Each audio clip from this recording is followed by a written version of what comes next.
আসসালামু আলাইকুম প্রিয় ভাই ও বোনেরা, আজকের আলোচনার বিষয় হচ্ছে গুনাহ থেকে বাঁচার কিছু উপায়। মূল আলোচনা।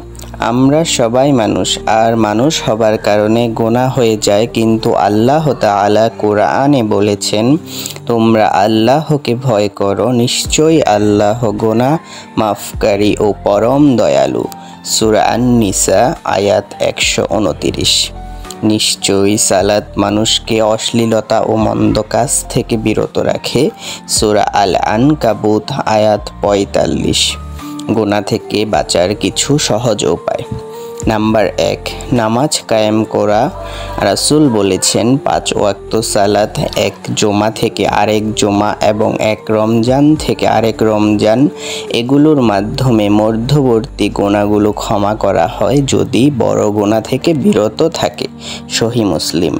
নাম্বার ২, কোরআন তেলাওয়াত করা। কোরআনের আলো মানুষের অন্তরকে গুনাহ থেকে পরিষ্কার করে। নাম্বার ৩, সৎ বন্ধু নির্বাচন করা। রাসূল বলেছেন, মানুষ তার বন্ধুর দিনের উপর থাকে, তাই তোমাদের প্রত্যেককে দেখা উচিত কার সাথে বন্ধুত্ব করছে। আবু দাউদ, তিরমিজি। নাম্বার ৪, তওবা করা। রাসূল বলেছেন, যে ব্যক্তি তওবা করে সে এমন যেন তার কোনো গুনাহই ছিল না। ইবনে মাজাহ। নাম্বার ৫, আখিরাতের কথা স্মরণ রাখা। জান্নাতের আশা আর জাহান্নামের ভয় মানুষের গুনাহ থেকে দূরে রাখে।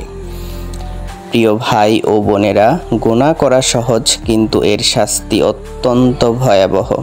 তাই আসুন আমরা সবাই আজ থেকে আল্লাহর কাছে প্রতিজ্ঞা করি, যতটা সম্ভব গুনাহ থেকে দূরে থাকব ইনশাআল্লাহ। হে আল্লাহ, আমাদের গুনাহ মাফ করুন, আমাদের সোজা পথে পরিচালিত করুন, আর গুনাহ থেকে দূরে থাকার তৌফিক দান করুন। আমিন।